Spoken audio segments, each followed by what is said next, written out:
Hello and welcome to the Emotional CPR training. This session is being recorded. You may submit questions and comments into the chat throughout the session. Please also introduce yourself in the chat by entering your name, state, and organization. Today's session will be interactive, so please feel free to come on camera and off mute to participate. We will have ASL interpreters joining us today. To adjust your view, select the view icon in the top right corner of your screen. If you are speaking, please be mindful of any acronyms used to help with accurate interpretation. I will now hand the session over to Ava. Thanks so much, Bailey, and thanks everybody for joining. My name's Ava Kaufman, and I'm with the TTI team calling from here in Washington, D.C. And it is my pleasure to pass it off to our presenter today, Kim. And I will put her bio in the chat, but I'll allow her to introduce herself. Thank you, Kim, for being here. Thanks, Ava. Thanks, Bailey. And thank you, Josh, for being our interpreter. So happy Thursday, y'all. We're almost there. And it's just one more day. As I've been told by people who are much older than me, they say careful rush into Friday. So I say that we'll get there eventually. But my name is Kim Ewing, and I am the Director of Training and Engagement with the National Empowerment Center. I actually train emotional CPR. We do this work globally, which is super exciting. In addition to that, I also train implicit bias, diversity, understanding racism, bullying prevention, and another training called COPE, Cost of Poverty Experience. So I guess you could say I'm a trainer and I love training. But one of the trainings I absolutely love and adore is emotional CPR. So I'm super excited to be talking to you about this today because this has literally changed my life. And just a minute before I came on, we had a book launching. We just put out a new book called Emotional CPR. Let you take a peek at it right here. And we have several different trainers who are authors that actually wrote in this book. And I wrote in this book as well. I'm one of the authors. And I talked about how it changed my life. Not only did it change my life professionally, it changed my life personally, and it changed my life spiritually. So you're probably going to say, well, what is this emotional CPR, Kim? Please tell us more. So I'm going to do that. But what I want to do, I would love to check in with you all and just see how you're doing because we're talking about emotional CPR. Okay. So if you do me a favor, and I want you to put in the chat on a scale of 1 to 5, 1 not so great, 3 you're down the middle, 5 you're fantastic. How are you doing right now at this moment? All righty, I'm seeing them come in already. And take a peek at the chat. Take a peek. Ah, yeah. Yeah, I'm seeing them come in. And listen, don't have no shame if you go, Kim, I'm a 1.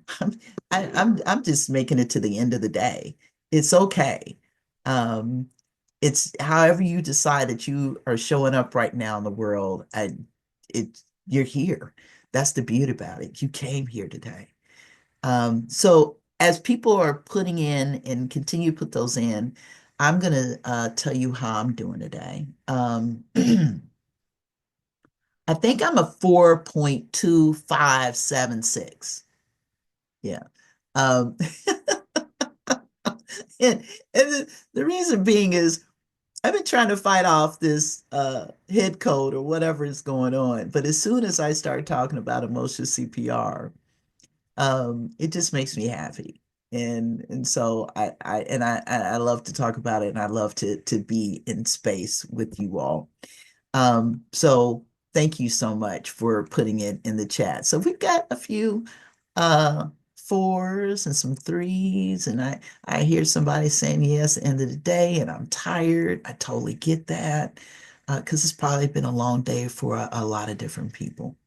So what I would also like to do is just jump right in and tell you more about emotional CPR. So let me pull up our first slide.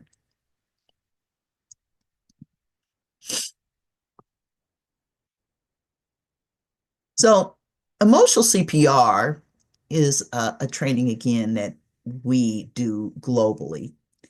And it's a training where we assist people, we train people to assist those who are going through a crisis or a trauma or just having a bad day.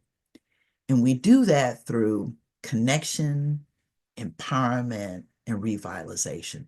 So we're going to talk about that in more detail.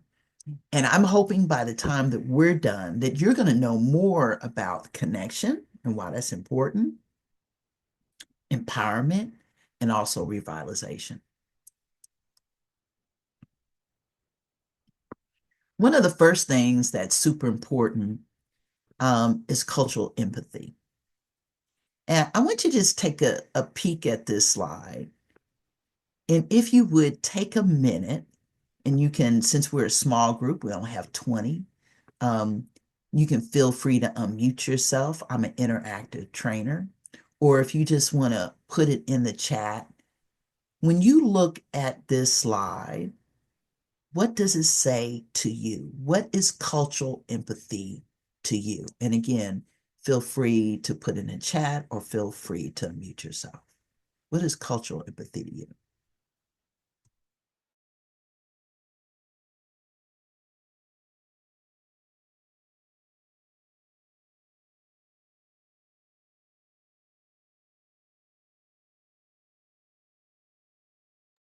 Okay, I'm seeing understanding, trying to understand others' culture other than your own, respecting differences, listening, cultural humility, yes, knowing who you are and being open to the reality of others, acceptance, being attuned to the needs of others. Absolutely. Cultural empathy is all of that. Understanding that cultures are all different and ours helps us to make us who we are, doing more listening than talking, willing to learn. Absolutely. Thank you all for weighing in. I appreciate that. Um, so why cultural empathy is so important and why we start off with that is because it is important for people to know that they matter, right? That you matter, that I see you, and all of you is important. And so, what we like to do is we like to start where that person is. Super important, especially when we do our trainings. You're getting an hour training today, but this is a 2 hour certificate, I'm sorry, 2 day certification training for over 12 hours that we do this training. So it's important when you come in the room to know that, hey, I matter. I can be in this room. I am seen. I am valued, right? And being respectful of that person's um, difference, being respectful of that person's world.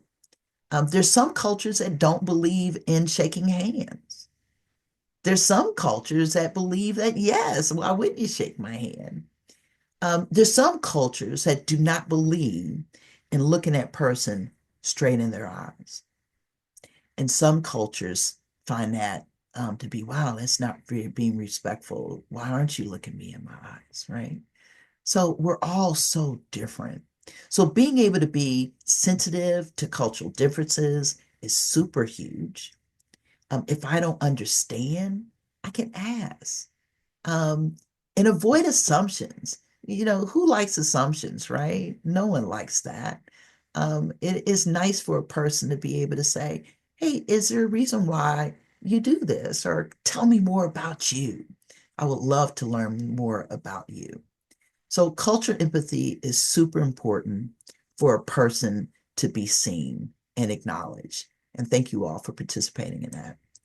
So, what's also very huge about emotional CPR is one's emotions. Now, I asked you to weigh in on a scale of 1 to 5 and just tell me where you are, how your day was going, right? So now what I want you to do is I want you to actually take a peek at how you're feeling. What are the sensations that are going on in your person? So here's what I would love for you to do. In the middle, you see happy, sad, disgust, anger, fear, and surprise. Now, I want you to act like those don't exist. Now, you're going to find out why. Because if you were going to pick, and I'm going to ask you to pick 2 or 3 of these sensations that you might be having right now at this moment. Let's just say you went into the sad section and you picked tiredness. I've done that before. But you're like, wait, it's in the sad section. I can't pick that. I'm not sad, Kim, right? So I want you to ignore that. And I want you to pick the words that are resonating with you right now.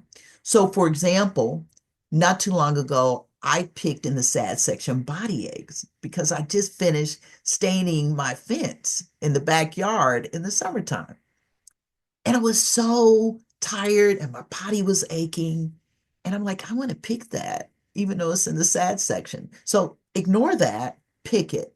Now, what I also did is I picked, I was excited because I was like, I did that thing, right? I was so excited. And I also picked proud because I was so proud because I was going to pay somebody to do that. And I said, Kim, you can do this. You can put some sweat equity in. Now, did I pay for that, y'all? Yes, I did pay for that. Um, so I want you to find 2 to 3 words that resonate with you and how you are feeling right now at this moment. Not when you came in the room, not how you think you're going to be after we're gone. Tell me how you feel right now and put it in the chat. Give you a few minutes. Yeah, I love this wheel too. So helpful.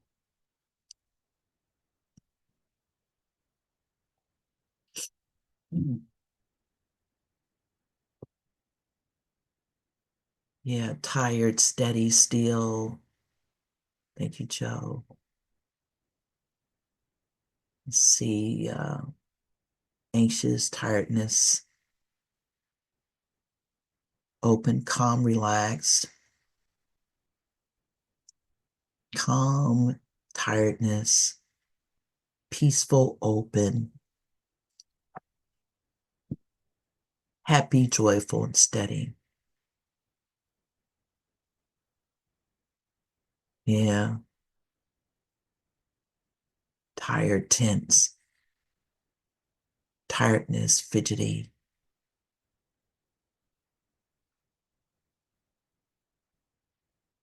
Oh, I love these. So a lot of times when somebody asks us, so how are you doing today? What do we do? What do we do? We go, I'm good. How are you? Right? We don't, a lot of times we don't mean it. It doesn't even matter now. It's just what we just say. Um, I did it the other day. I caught myself doing it because somebody says, how are you doing today? And I said, I'm fine. And I wasn't fine. I had a sinus headache. But it's just what we do. We're not gonna go, oh my God, I'm so glad you asked. Oh, my head hurts so bad, right? We just don't do that. But what I love about this will is when we're really truly trying to connect to somebody else. First, we must be able to connect with ourselves. So we're more than just happy, sad, and mad, right? That's usually the 3 that we are. Now I can define it. I can actually put words to it. So if somebody upset me, somebody made me angry, I can actually put more words into it. And so some people, they'll say, well, how do you feel, Kim? Like if somebody had hurt me, and I could say, you know what, right now, I'll look at this wheel. I'll say, right now, I am feeling, oh, I'm feeling just queasy right now. And then say, well, what else is going on? You know, I I'm just mad. I'm mad. That word is on there, right? I'm just mad. Or I feel disappointed, right? I can give more words to it than happy, sad, and just mad. So feel free to use this. I think it's a powerful wheel, and there's several different wheels out here, but it gives you more words to describe exactly how you're doing and how you're feeling. So I want to take you to the next slide. And this is called We CPR. Um, Tell me what you see when you look at this slide. What stands out to you on We CPR? What stands out to you on this slide?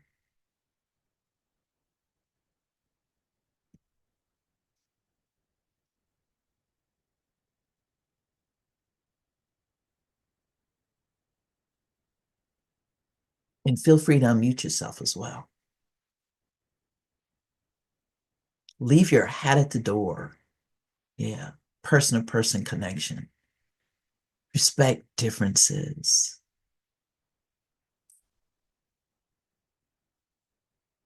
Absolutely. You know, many of us wear a lot of different hats. And it's really hard sometimes for people to connect when we're wearing hats that might separate folks. Um, I remember somebody saying that most people don't really care about your degrees. They don't care about your title, especially when they're going through a crisis or a trauma and they need support. And at that moment, only thing they're really looking for is, do you see me? Do I matter? So it was so huge is to be able to show up and leave that hat at that door. And there's equity there, right?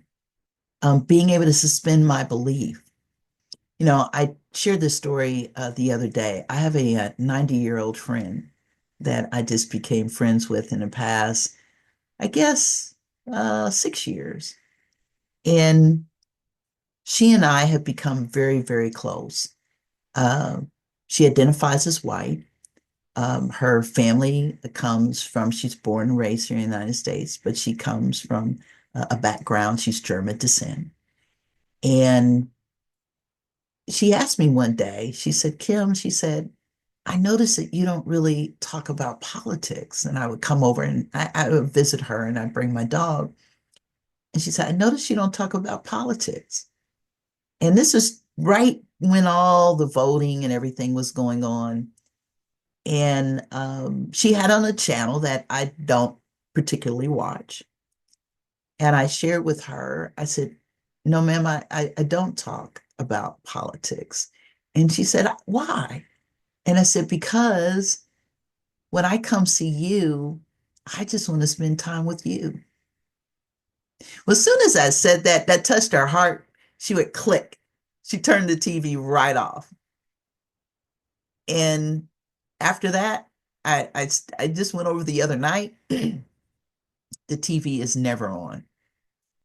Now, I could allow that to separate me from her. But why? Why would I allow a piece, just a piece of her? 90% of her is everything. Just a piece of her and her belief system versus mine that would not allow me to be friends with her again. And I value our friendship and she matters. So it allows us to spin our beliefs because we're so quick with this cancel. culture. No matter what. Well, I like purple. Well, I like pink. And oh, well, I can't be friends with you because you like that color. Um, and it's so sad because we're the most disconnected right now, and we're so polarized. So really being able to separate myself from that and to support you, especially when a person is going through a crisis or trauma, right? Being able to use my authentic voice. When I was a kid, I remember my grandmother would be in the kitchen and she would, talk to me, and I'd come home from school before my mother would pick me up, and she's using her normal voice and she'll say, "Baby, get me that pot." And then next thing you know, the phone would ring and she go, "Hello." She said, "Yes, this is Mrs. Ewing."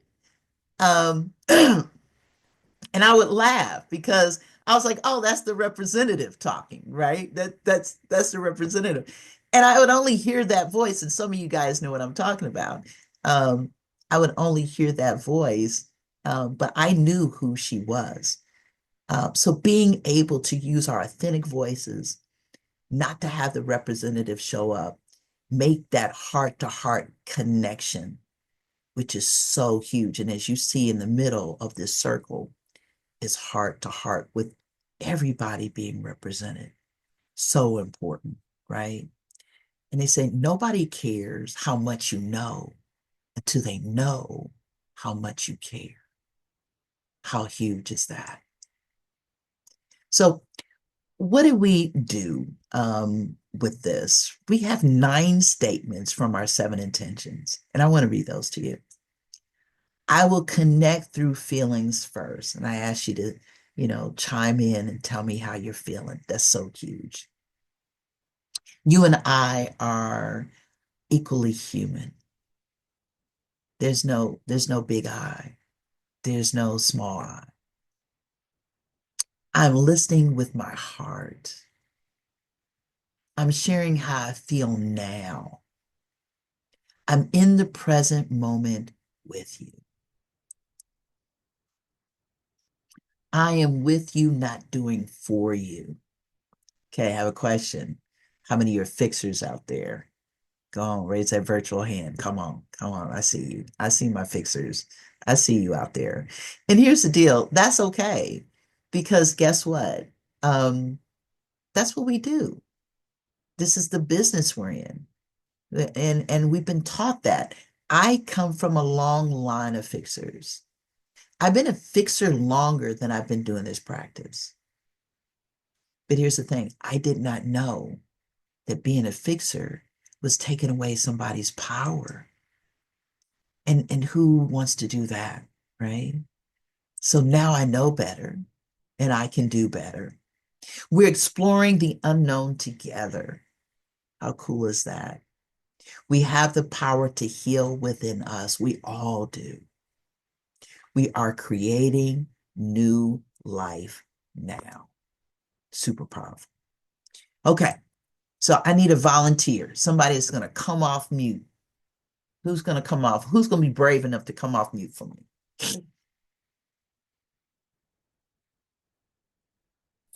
I'll do it. Ooh, I love it. Okay, who am I talking to?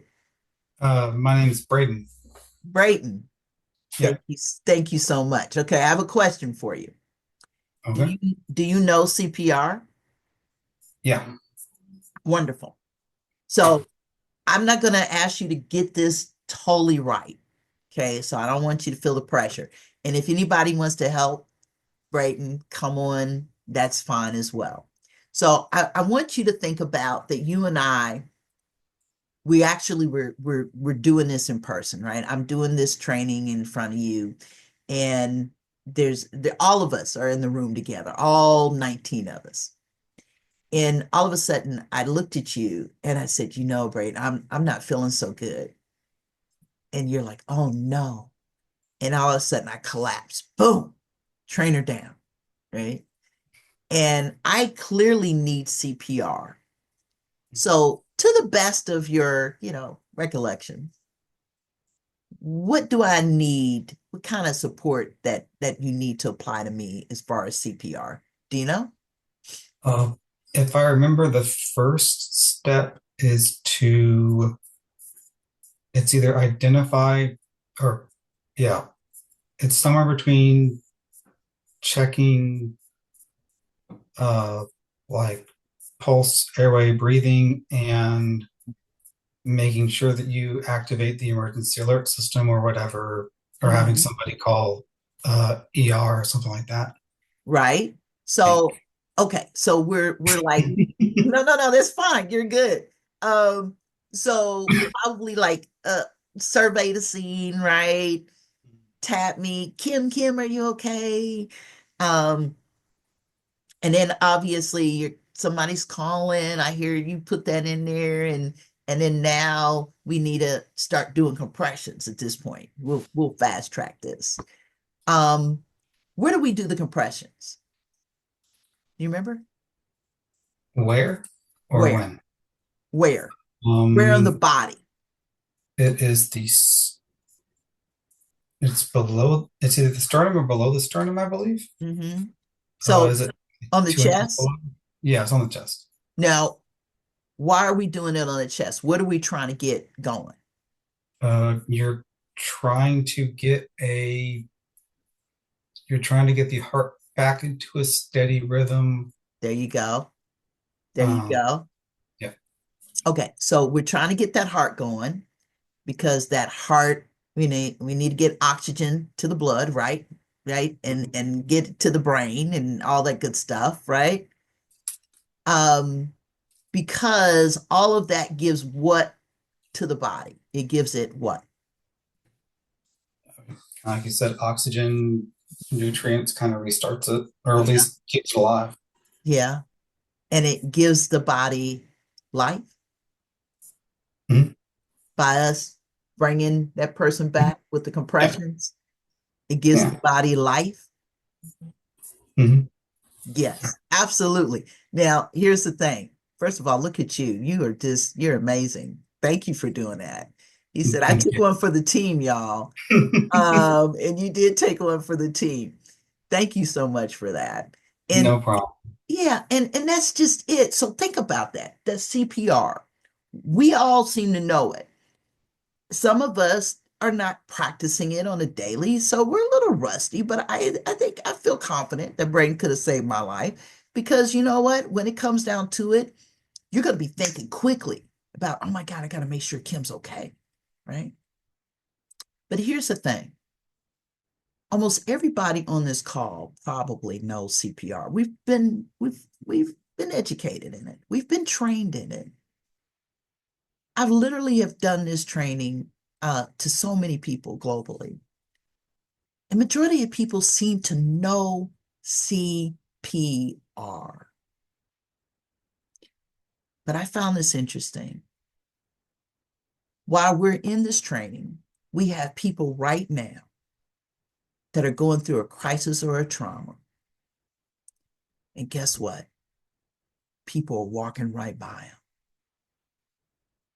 No one is saying anything. And I have a theory behind that. And the theory is people just don't know. They don't know the practice. Just like the CPR, you had to be trained and educated.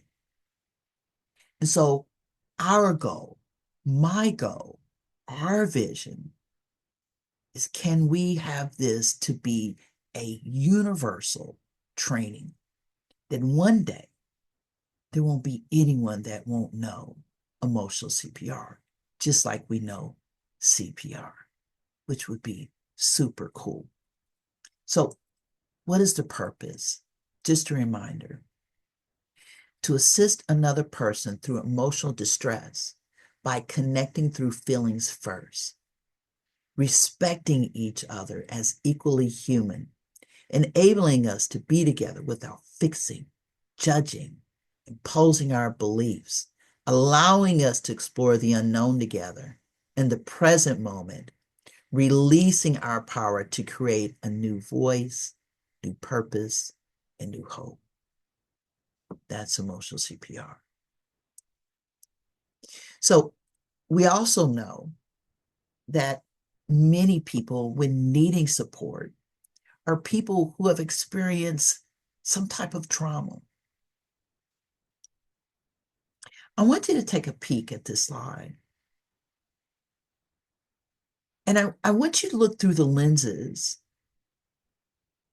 of what you've experienced.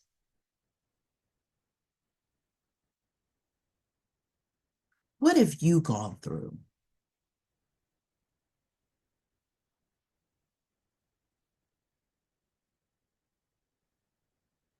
And I don't want you to, I know sometimes this can be a really tough slide. I don't want you to go anywhere where it takes you somewhere where you're like, whoa, I didn't expect that. But I love maybe to look at one, you're like, I got through that. I got through that. So the one that I pick out is illness and death in the family. Because I lost my mom in 2009 to breast cancer. She was my very best friend. And I was absolutely devastated by this loss. So I want you to think about the feelings that come with that, whatever it is. And I want you to go down to the bottom. It says emotions. And I want you to think about the emotions, the feelings that are associated with it. So I'm going to give you mine.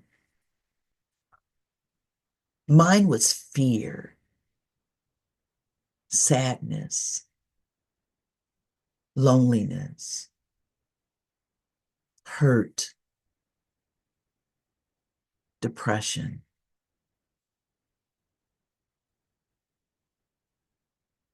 Those were mine. So if you would think about one that you're okay exploring, and you don't have to put down what it is, but if you would put in the chat the emotions associated with it. Put in the chat the emotions associated with it.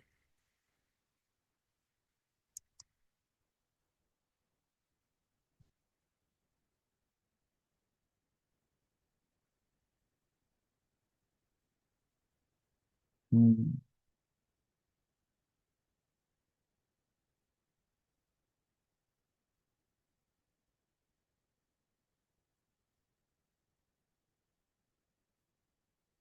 Yeah.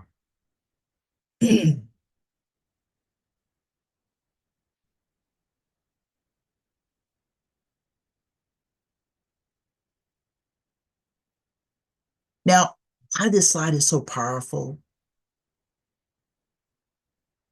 is because it doesn't matter that of what it is. Sometimes we get caught into wanting to know. I need to know. Well, what happened? But at the end of the day, what we see is somebody is going through depression. Somebody is dealing with anxiety. Somebody is hurt. Somebody is just fearful. That's what we connect to. I don't have to know anything about what trauma you've dealt with to connect to that. Because I can connect to sadness. I can connect to fear. I can connect to depression. And I can't say that I know exactly what you're going through. But what I can say is, man, I've experienced something similar.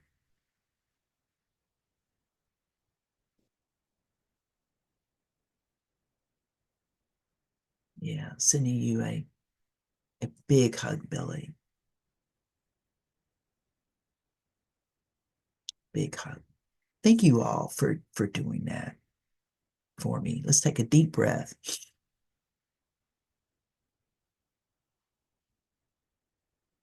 Yeah, that can be a tough slide. So ways eCPR support trauma healing. We have three dimensions. One is relatedness. And then when we think about the impact of trauma, it's feeling alienated. How many of you have felt alienated before, right? Going through a trauma. I know I have. Emotional CPR, the outcome is being emotionally connected again. Every time I see this now, I think about the epidemic of loneliness. And they said that it equals having 15 cigarettes a day.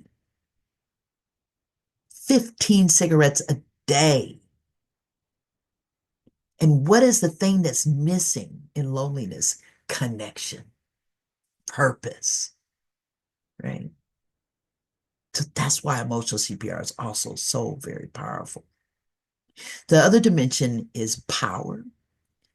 And then there's the impact, which is voiceless. And I don't know about you, but I've been through a trauma that left me voiceless. Yes, even the trainer that speaks for a living has been voiceless, y'all. And people say, man, I know something's not right if Kim can't talk. And what's the outcome? Being emotionally powerful. When a person going through a crisis of trauma, they forget they have power. So what is the other dimension? Emotional state. The impact of that trauma is feeling numb and disassociated.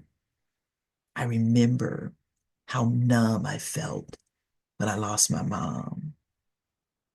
I don't even recall a whole year. And some of you know what I'm talking about, not even on the loss of a parent. It could just be devastation and trauma that you've experienced. I literally don't remember a whole year going by. And what was that outcome? Emotionally revitalized. And sometimes revitalization might look like the person just stopped crying. Or maybe they took a breath. They're not going to always smile and giggle. Maybe they look at you and say, just thank you for holding space for me. So this next drawing was actually produced by one of our founders, Dr. Dan Fisher, who's a co-founder along with Lauren Sparrow. And Dr. Fisher was actually trying to share his experience of being institutionalized and what that did to him. So he was convinced by his daughter. She said, well, draw it out.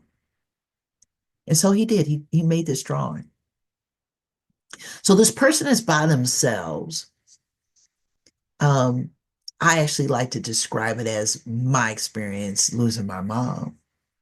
And I remember I was just trapped in this monologue, right? I was just, I was just gone. I didn't even know how to get out. I felt like I was literally in the sunken place. And not just that, my heart was broken. I lost my very best friend.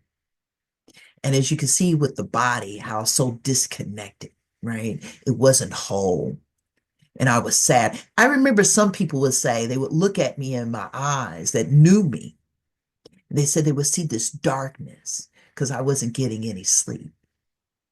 And they looked at me and they said, not only are you not getting any sleep, it's that I started to get scared because you lost a lot of weight. And some of you know what I'm talking about. But here's what's interesting. I had a few family and a few friends that would come by my place and knock on the door and leave a meal, leave a crock pot. Some of them would just take off after that. But some stopped, knocked on the door and said, can I come in? And they did. And they came in and I let them in. And we would sit on the couch. Some of them wouldn't say a word, but they were there and they were connected to me. How many of you know what I'm talking about? How many of you have ever had somebody just to be with you and not say a word, but they were connected to you? You were connected to them. It's so powerful. And that was a form of emotional CPR. And I didn't know it at this time. And I know they didn't know it, but they were connecting heart to heart, right? And then maybe it allowed me to take a breath. It allowed me to go, wow, let me go in the kitchen and see what you brought me to eat, right? So now I'm feeling connected to them. And now I'm empowered enough to get up, go get a bite to eat.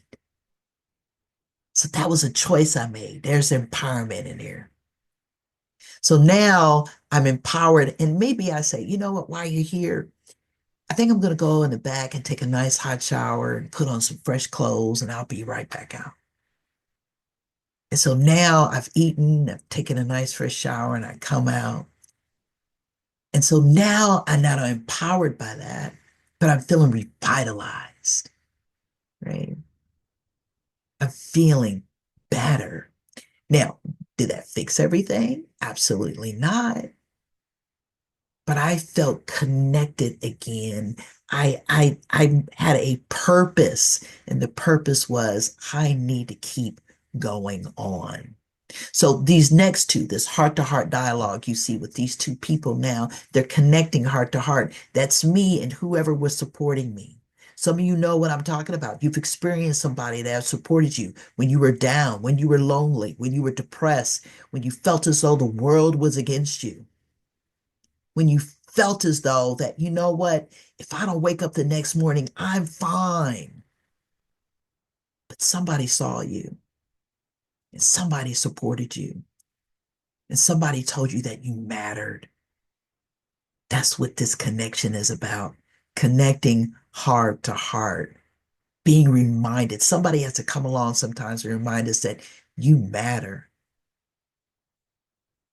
And then you experience revitalization. I love this slide, as you can see.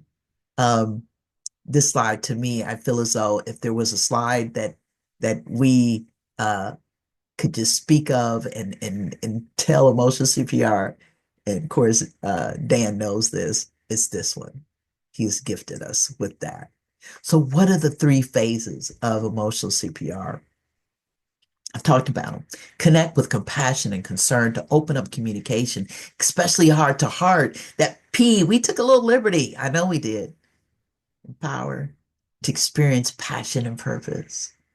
R, revitalize, increase new energy, new life, creativity, hope, interest in people. So again, what is it?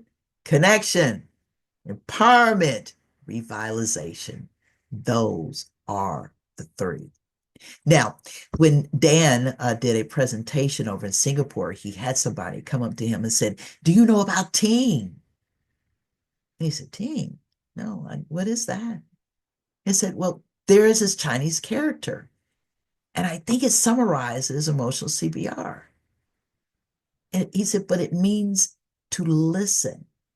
Now, check this out, y'all. I don't know about you. I looked in our dictionary. To listen in our dictionary, it means exactly that, to listen. But no, not theirs. In their dictionary, it means to hear. Check this out. Look at this over here. To hear, to honor. I'm going to honor you like you're the most important person on this planet. To be present. I might be thinking about all my to-do list, but I am going to do whatever I can to be present and focus and see you. So we got the see, we have the focus. And the other thing I'm going to do is I'm going to get out of my head because I want to feel with my heart. I want to connect heart to heart. So that's team. You can Google it. There's different versions of it. This is the one that you can also find in our training and also in our participant book. but absolutely one of my favorites. So just a reminder, connecting. I connect through feelings first. That's so important. So if a person is going to share with me about what's going on, I'm not trying to sit up here and do motivational interviewing and question them. The person that says, "Oh my God, Kim, I'm just having a horrible day." And I'm like, "Oh, I'm so sorry you're having a horrible day. How can I support you right now?" It's not to go in and go, "Oh my God, what happened?" Right? It is to be able to say, "I am so sorry you're having a horrible day. I feel that. I feel that from you.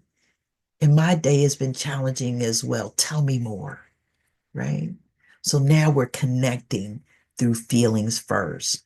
I feel your presence. I will stay with you and sharing my feelings of being with you. How huge for a person to see that. Empowering. Empowering is reminding that person they still have choices. Again, a lot of times people forget. I remembered that I got such into a sunken place when I lost my mom that I forgot my choices. But I had many, and I had lost my way, and I had to be reminded of that, right? So empowering is this, I might notice I feel uncomfortable experiencing the other person's distress and will want to judge them or fix them to relieve my discomfort.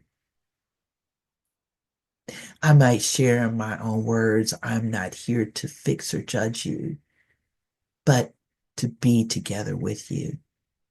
When I resist judging or fixing, I ask myself, how can I accept not knowing what might happen next or what to do next? Sometimes we want to fix things, and you can't fix everything. And usually people will tell you that's not what they want. People will tell you, "I just want you to listen. Can you listen to me? Can you hold space for me?" Now, some of you already know that you got a few people that you're just not going to call when you're having a bad day. You already know. I'm not calling, absolutely, I'm not. I'm not calling that person, right? You know who you're going to call when you're having a bad day. Because sometimes people like to hijack too. As soon as you sit up here and say, "Oh God, I have a horrible day." "Oh my God, I had a horrible day too, girl. So let me tell you what happened to me." And you're like, "Are you kidding me? What are we doing here?" Right? Um, so we know the difference. I may say in my own words, "I feel helpless, but trust in our next moment together. We both gain greater understanding, and together we will access the power to heal within us," because we have that already with us. We truly do. So this conventional help really falls on that same line, right? With the eCPR piece. I'm feeling, right? Um, I can relate due to no hijacking. The conventional approach is, "I know how you feel. Do you? Do you?" No one wants to hear that. And even if you have, for example, let's just use me, even if you have lost your mother, you can't say, "Oh, Kim, I know exactly how you feel." No, you don't. You know how you feel. I know how I feel. And that's so important to be able to recognize that, right? You can say, "Oh, Kim, I'm so sorry to hear about your mom. I lost my mother too, and I was devastated. How are you doing right now?" That's gold, right? That's absolutely gold. Because now I go, "Oh, you too? Well, I'm having a horrible time right now." And they may say, "Tell me how I can support you," right? The next one, I feel tension in my body. The conventional approach, you are feeling angry right now. You just label the person. What are we doing? No, I'm not angry. I'm angry now. I'm not, I'm not angry, right? I'm not sure what you should do right now. This is on the eCPR, but I'm here to listen, and hopefully we can figure this out together. Conventional, you should do this. You should do this. You should do that. Well, no, that's not okay. eCPR side, I have noticed that you are good at. I've noticed this is a strength for you. And conventional is, have you ever tried this before? Now we're giving people direction what to do. And then the other one is, I am feeling. And the conventional approach is have to, must, never, always. So that gives you an idea about the conventional help. And this is an answer to there is a better way. Such a better way of that peer-to-peer support. Now, many people ask, Kim, can you support someone that has thoughts about suicide, suicide ideation, using strong words that make you wonder? Somebody that has a plan? Absolutely. I've supported people of all those different ranges. What's most important is to know that you see them and that you slow it down, right? Because if you're not clear and they're using some words, you can actually traumatize them even more. Maybe they're using words saying, oh, I just don't want to go on anymore. I just don't want to do this. And then you're like, oh God, okay, hold on. I'll be right back. I got to go get some coffee. And then now you made some phone calls, brought some people in and traumatized this person. And maybe they were just saying these words because they're animated that way. And then later you're like, oh my God, I didn't know that you didn't mean that. Like, no, I know I probably shouldn't have talked that way. I'm tired. I don't plan on hurting myself or doing anything. But let's just say they do. Let's just say they have a plan. Well, you can support somebody with emotional CPR and still follow your policies and procedures and be with them every step of the way. Now that's where humanity shows up, right? Because people need to know that they matter, that all of a sudden that you just don't see them anymore. And then now we have done a very cold process and have traumatized them even more. Because once I know, I say, wow, thank you for telling me that. That's so brave of you. And I'm going to be with you every step. Me and you. So yes, you can use emotional CPR for this. Revitalization. This is where we all want to go. I know I took you down a road of, oh, but I want to also bring us back. Revitalization. And this is where you hope to see a smile. You hope to see a difference in the person. You hope to see somebody just wipe their tears away and they start to feel better and they feel alive again. And usually this happens between both of you. I don't know how many of you supported somebody and they're crying and you're crying and y'all hugging and somebody's looking across the street like, who's supporting who? It's just a beautiful thing to see that.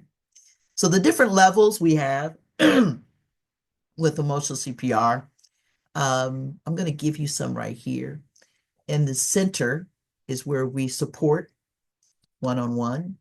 Super huge to know that the next level is if you're going to do this work, you have to take care of yourselves. We call that me CPR. And then, of course, the we CPR, which is us right now. And then we have a community, and this is where we hope to be. And as you can see, there is the world map in the back. So we've done this literally all over the world. I want to just share with you a few places where we have done this. We've got a model we've done in Tennessee where we partner with peer-run organizations, the Tennessee Mental Health Consumer Association. We conducted over several trainings. We recommend at least 7 trainings to do this. We got 4 trainers off the ground within the year. And since that time, they have conducted 16 trainings and trained over 182 people in emotional CPR with several presentations, which is super, super cool.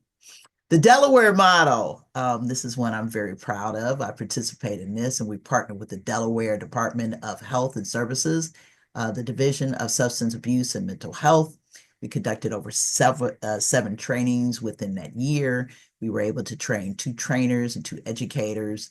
And now they are rocking and rolling, training all over the state of Delaware. Super happy about that. The Indiana model, which I actually live here in Ohio, we partnered with Allies of Indiana, which I also coordinate. And the Peer Center, we've done over, I don't know how many, over 1,000 plus trainings over the years, and have trained several trainers and educators, both in person and virtually. And the youth model. I've actually done this on the farm, y'all. I was invited to do a training and they said, hey, come out and train our youth. I'm like, where? They're like, you're on the farm. I'm like, are you serious? Okay, I'm down. But we were able to do this with the youth, and I tell you, they go back after doing real plays and practice it, and they've said, you know what, I've been able to use this to support myself, to support my parents, support my grandmother, support my aunts. One person said, man, I supported a friend who's a cutter. This is literally transform youth. This is this it's just I can't even talk about it. I get so excited about it. It has changed their lives, youth eCPR. So I want to thank you. I know I was trying to get through to make sure we get it to the end. I want to thank you for our time today. And also, if you're interested in the book, you can go to our website, Emotional CPR, the National Empowerment Center as well. And you can learn more about our wonderful training. And thank you so very much. I appreciate you all today. Thank you so much, Kim. We're going to open it up for questions if anybody has any questions or comments for Kim. But I just want to remind anyone that if you're working on a TTI project this cycle, we have additional TA funds that are available. So if you're interested in having your peer workforce trained with eCPR, or first responders, firefighters, law enforcement, internal at your organization, really, Kim does it all. Feel free to reach out to us. We will send more info about that in our post materials. And yes, Joe, thank you. Whether you're working on a TTI this cycle or if you worked on a TTI in previous cycles, we have additional funds. And if anybody has any questions, please feel free to raise your hand, come off mute, or put in the chat before we close out. And I am happy to do one-offs with anyone if you need to know more about the training and what's involved, because we have a 2-day training, we have a 1-day training. Of course, we have lunch and learns, what we do. You will experience real plays and trying it on. Our training group is anywhere from 10 to 14 max. So you get personalized training with 2 trainers. And we have other options as well. So just to give you a little idea.